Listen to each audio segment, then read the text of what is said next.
Alhamdulillah wa syukurillah wa la hawla wa la quwwata illa billah la nabiyya ba'da. Allahumma salli ala Muhammad wa ali Muhammad. Qala Allah ta'ala fil Qur'anil Karim, a'udzu billahi minasy syaithanir rajim. Fayaqulu sufaha'u minan nas ma wallahum an qiblatihim allati kanu 'alaiha qulillahi al-masyriqu wal maghrib yahdi man yasha'u ila siratin mustaqim. Wakadzalika ja'alnakum ummatan wasatan litakunu syuhada'a 'alan nas wa yakuna rasulu 'alaikum syahida. Wa ma ja'alna al-qiblata allati kunta 'alaiha illa lina'lama ma yattabi'u rasula mimman yanqalibu 'ala 'aqibaihi. Wa in kanat lakabiratun ila alladziina hadallah wa ma kana Allahu liyudhi'a imanakum innallaha bin-nasi laraufur rahim. Qala idzan wa idza qila lahum ittabi'u ma anzalallahu qalu bal nattabi'u ma alfayna alaihi aba'ana awal aba la yaqiluna syai'an wa la yahtadun. Alhamdulillah, Bapak yang dirahmati Allah Subhanahu wa taala. Mohon maaf saya tidak menyampaikan materi Pak, terjadi PowerPoint. Biar poinnya di sini aja. Poinnya di sini. Karena memang ini tugas kami untuk menyampaikan MRIP Pak. Sampun mangkertas Pak, MRIP. Kayak malah dari malah ya. Membumikan risalah Islam berkemajuan. Nah ini penting sekali. Bagaimana kita ini membumikan risalah Islam berkemajuan. Kalau kita ada di ranting, berarti membumikan Islamnya di ranting. Kalau cabang, di cabang. Nah, saya dulu di PCM Pak, sekarang ditugasi di daerah, bantu Pak Harjoko di bidang LP4 sama ekonomi, kemudian pengawasan keuangan. Ada 3 bidang itu. Yang lain-lain sudah pensiun dari lembaga keuangan, sudah pensiun. Sekarang ngurusi di LSP, lembaga sertifikasi profesi untuk ekonomi koperasi. Bapak rahimakumullah, Muhammadiyah itu sudah banyak kita pelajari, khususnya ketika kita membaca surat Al-Baqarah 143. Bagi yang punya Al-Quran dipersilahkan. Ini ada hubungannya dengan Islam yang memang sekarang ini berkembang di dunia, khususnya di Indonesia. Tugas kita ini sebagai warga Muhammadiyah di segala tingkatan itu berat. Jadi amanah yang harus dilakukan membumikan risalah Islam berkemajuan itu yang dihasilkan pada Muktamar ke-48 di Surakarta bukan barang baru di Muhammadiyah. Jadi sudah lama sekali RIP itu sekurang-kurangnya ada 3 hal yang perlu kita perhatikan. Yang pertama, jadi wawasan Islam berkemajuan itu meliputi redefinisi. Yang kedua, reorientasi. Kemudian yang ketiga, reaktualisasi. Nah, ketika kita diskusi di sini Pak, ini sudah pada macet semalam. Saya mau menanyakan, Bapak sudah pernah menghatamkan Muqaddimah Anggaran Dasar? Atau jangan-jangan belum pernah membuka? Nah ini makanya ini kalau mau membaca RIP itu syaratnya harus membuka Muqaddimah Anggaran Dasar Muhammadiyah. Yang kedua, Bapak sudah pernah membaca tentang keyakinan cita-cita hidup? Sudah pernah Pak? Belum. Nah, MKCHN pun juga belum pernah. Kemudian juga pernahkah kita membaca tentang ideologi Muhammadiyah? Ini penting Pak, ideologi Muhammadiyah. Sekarang kita bedakan Pak. kita ini bermuhammadiyah itu mengikuti Rasulullah atau mengikuti Kiai Haji Ahmad Dahlan? Kita mengikuti Rasulullah atau Kiai Haji Ahmad Dahlan? Sekarang kita naikkan tingkatannya, kita mengikuti Muhammadiyah atau kita mengikuti Islam Sunnah. Mengikuti Muhammadiyah sebagai organisasi atau mengikuti Islam Sunnah. Islam Sunnah itu Islam yang dibawa oleh Rasulullah SAW komplit. Nah ini kalau sudah dua jabaran ini masih bingung, artinya kita ini sedang dalam kondisi kebingungan ideologi. Orang Muhammadiyah itu pasti melaksanakan Islam Sunnah. Ini Islam Sunnah belum tentu melaksanakan Muhammadiyah. Nah ini perlu kita pahami, karena dari sisi-sisi kritis di Muhammadiyah ini kebanyakan warga Muhammadiyah dari tingkat ranting itu lemah di dalam fadilah sunnah dan lemah dalam masail sunnah. Apa itu fadilah? Fadilah itu tentang beberapa hal yang menyebabkan kita khairah fadilah. Sedang yang kedua masail. Masail itu tentang hukum-hukum yang ada di dunia, yang ada di syariat Islam. Kalau fadil lemah, masail lemah, maka warga Muhammadiyah tersebut tidak dipincuti oleh siapapun. Nah, ini beratnya. Sehingga pengajian Muhammadiyah orang laku, Pak. Karena apa? Ya memang tidak paham tentang syariah, tidak paham tentang fadilah yang ada di dalam kegiatan kita bermuhammadiyah. Coba Pak, kita bermuhammadiyah itu fadilahnya apa? Ya udah, apa fadilahnya bermuhammadiyah? Lo kayak banget Pak. Justru dari Muhammadiyah ini saya bisa bekerja tanpa ijazah. Tanpa ijazah, sama sekali ijazah sarjana belum pernah saya gunakan untuk melamar pekerjaan sampai sekarang. Tapi memang kita sejak kecil di PM, di RM, kemudian di pemuda, kemudian sampai tingkat di Muhammadiyah ikut terlibat. Nah, ini fadilah ketika kita itu masuk di komunitasnya orang-orang, maaf ya, Muhammadiyah saya anggap soleh, orang-orang soleh. Maka kita itu ikut kesolehannya. Kita akan baca saya qulu subhanahu minan nas mawallahu man qiblati allati kanu 'alaiha qulillahi masyriq wal maghrib yahdi man yasha ila siratal mustaqim. Nah ini yang paling penting, wa qadzalika ja'alnakum ummatan wasyatan litakunu syuhada'a 'alan nas wa yakuna rasulun 'alaikum syahida. Saya ini besok Pak akan ditanya tentang persaksian. Pak Darjo akan menanyakan. Saya dengan Pak Yusuf juga akan menyaksikan, semuanya menyaksikan. Pak Yusuf ini orangnya baik enggak? Menurut panjenengan? Ya. Seperti ketika Rois, Bapak almarhum ini saya apa saya? Jangan berani mengatakan saya. Padahal belum pernah ketemu dengan orangnya, belum pernah hidup dengan orang tersebut selama 3 hari. Mengatakan saya, maka di dalam bisu juga ada bahwa bisu itu ada para saksi-saksi palsu yang diundang oleh Allah Ta'ala. Nah di Muhammadiyah Pak, di dalam membumikan risalah Islam berkemajuan ini kita catat. Yang pertama, kader Muhammadiyah ini data dari teman-teman di pimpinan pusat ya Pak. Ini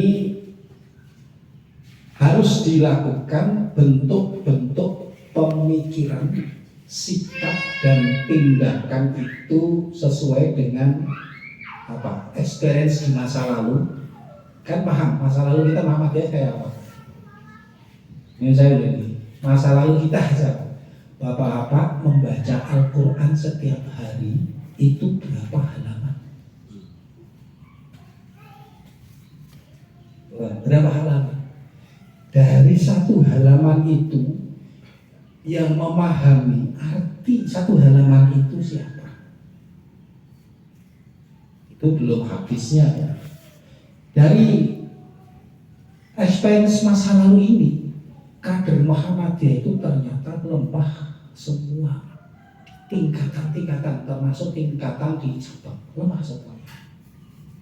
Kemudian setelah mengetahui, nah ini banyak sekali kader Muhammadiyah loncat sini, loncat sana, yang saya ya Pak, ada di Jamaah Tabligh, ada di RDI, dan itu nyata di PCM itu sudah 2 yang di RDI Pak. Kemudian ada yang juga ada di Salafi, walaupun hampir sama dengan kita. Kemudian ada di Persis. Ketika mereka keluar, nah salah satu kader yang keluar, Pak kenapa jenengan ke di Muhammadiyah tidak ada kajian belas, kajian Quran tidak ada, tafsirul Quran juga tidak ada, kajian hadis juga tidak ada. Ajarnya cuma pengajian-pengajian tematik. Nah itu, oh gitu loh. Berarti kalau nanti Muhammadiyah ada seperti itu, ya kembali, insya Allah saya akan kembali lagi. Nah, beliau juga saya catat. Nih, sekarang ini Bapak, yang namanya ini Muhammadiyah ya. Kenapa Muhammadiyah ini tidak concern untuk pemahaman, untuk membaca Al-Quran? Muhammadiyah ini membuka peluang orang untuk berpikir lebih luas. Ternyata kuncinya di sini. Muhammadiyah berarti mengikuti Muhammad. Siapa saja yang mengikuti Muhammad, pasti orang tersebut akan selamat. Nah, mengikuti Rasulullah itu ada 2. Satu muqallid, yang kedua mutabi. Nah, kita ini masuk mana Pak? Pulau panjenengan masuk muqallid atau mutabi? Yang saya wali Pak Mitra. Ya, masih sebutin. Ya, sejak awal pernah ya ikut mutabi atau muqallid? Sementara ini 4 ya. Muqallid itu Pak, mengikuti ibadah itu kepada orang lain tetapi tidak tahu dasarnya. Itu muqallid. Yang satu mutabi, mengikuti ibadah orang lain karena mengetahui dasar-dasarnya, itu mutabi. Di Muhammadiyah itu, di Risalah Islam Berkemajuan itu, Muhammadiyah itu jelas mengikuti harus orang yang mutabi, mengikuti dasar ibadah itu, mengikuti dasar-dasarnya ada. Contoh aja Pak, ini yang terjadi di masyarakat kita. Bapak Ibu sering qiyamul lail 4-4-3 atau 2-2-2-2-3 atau 2-2-1. 4-4-3. Itu sudah pernah tahu dasar hadis yang mengatakan itu?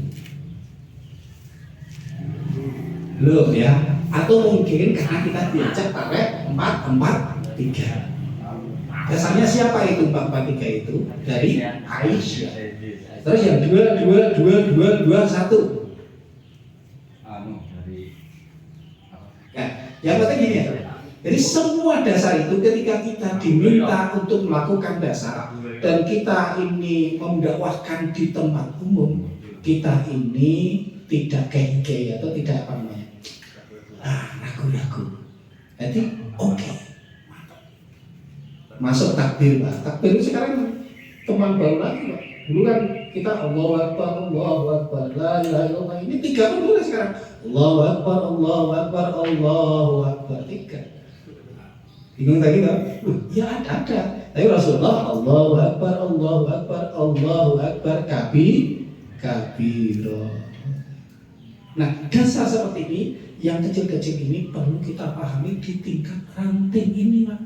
Dakwah kita ini adalah dakwah kita kepada tetangga kita. Ini baru pemahaman hubungannya dengan masail, dengan hukum-hukum yang ada.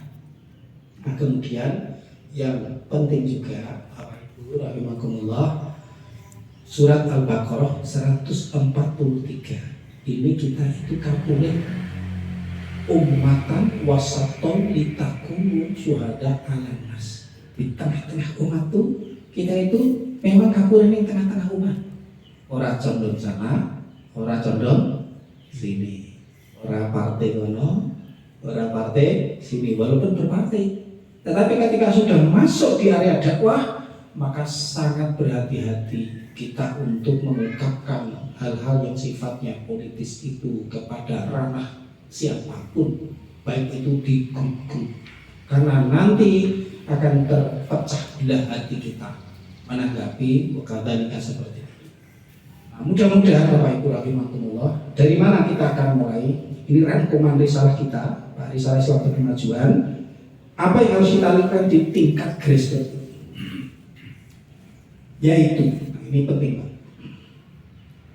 kita itu disuruh menggerakkan warga Muhammadiyah dan warga Islam pada umumnya. Sebagai pimpinan kita wajib menyiapkan diri dengan tafakuh fiddin, wajib lah. Ketua PRN Pak Yusuf ini wajib menyiapkan sebagai warga yang tafakuh fiddin, kuat. Karena nanti akan menjadi coretan di masyarakat. Kayak pimpinan yang ratau ini jadwalnya ya, ratau jamaah, pimpinan ratau umpamanya ratau infak, ratau sedekah, ratau silaturahim, itu dituju di masyarakat. Yang kedua, kuat amaliyahnya. Rasulullah itu amaliyahnya minimal, amaliyahnya sehari itu 40 rakaat. Nah, kita sudah sanggup tidak 40 rakaat? Ini serius loh Pak. Kalau tidak kuat 40 rakaat, ya kita usahakan 40 rakaat. Ini pun harus yang pertama 17 rakaat berjamaah, ditambah dengan 12 rakaat sholat sunat, ditambah 11 rakaat sholat tahajud, ditambah sholat 2 rakaat, 40 rakaat. Kalau sudah seperti ini berarti amaliyah kita kuat. Siapapun, walaupun anggota ranting siapapun, kalau sudah 40 rakaat berarti itu masuk, orang sudah mulai membumikan Islam. Membumikan Islam itu sama ya seperti itu amaliyahnya. Kemudian yang kedua,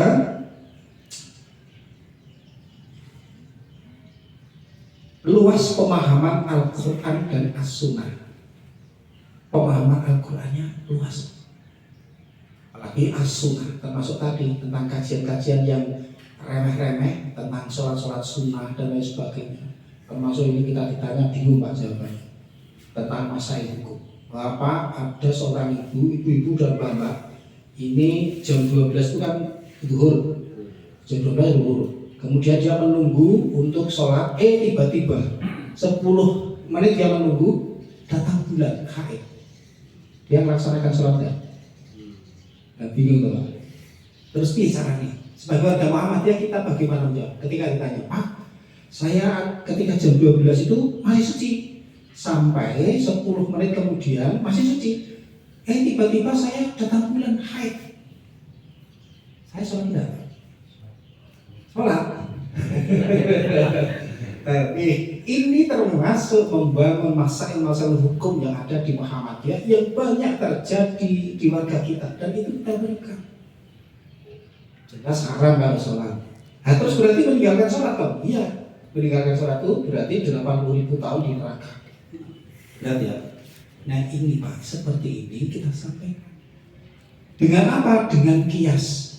Ketika Rasulullah itu kiasnya sunnah. Ketika Rasulullah tidak menjalankan dilupakan oleh Allah, tidak menjalankan sholat qiyamul lail, maka Rasulullah menjalankannya di waktu duha. Sama juga ketika ini sebenarnya tidak lupa, itu istilahnya apa ya kalau perempuan itu ngede sholat. Ngede sholat itu sebenarnya sudah dosa besar. Tapi kalau dia tidak tahu hukum, maka diperbolehkan. Ada ulama mengatakan bil qadha, dengan qadha. Setelah 7 hari suci, maka dia berniat untuk mengqadha, mengganti sholat tersebut. Ini pendapat ulama. Karena memang di zaman Rasulullah belum ada ya orang-orang yang seperti itu. Dulu itu as-sholatu ala waktiha, sholat tepat pada waktunya. Kemudian setelah Nisa dia menstruasi. Nah setelah menstruasi kira-kira sampai jam 3 malam. Antara jam 3 sampai jam 4 kan ada waktu ya, peluang untuk menjalankan sholat Isya. Tapi dia tidak menjalankan. Dia ngeles saja sampai subuh baru dia mandi besar. Ini meninggalkan sholat, meninggalkan sholat. Dan ini banyak terjadi di masyarakat kita. Masail ini harus kita jawab di tengah umat. Dan kajian-kajian kita seperti itu aja Pak. Kita cari buku-bukunya, mengkaji hal-hal yang banyak dilakukan di masyarakat, yang masyarakat itu tidak memahami tentang hukum-hukum seperti itu. Dan ini ternyata banyak tertarik. Saya sebagai ketua RT di RT 4, terus saya sampaikan, Pak, kebanyakan doa kita, wah, yang nonton pulau pun gak sakit, Pak, meninggalkan sholat-sholat wajib seperti itu. Nah, ini perlu kita sampaikan.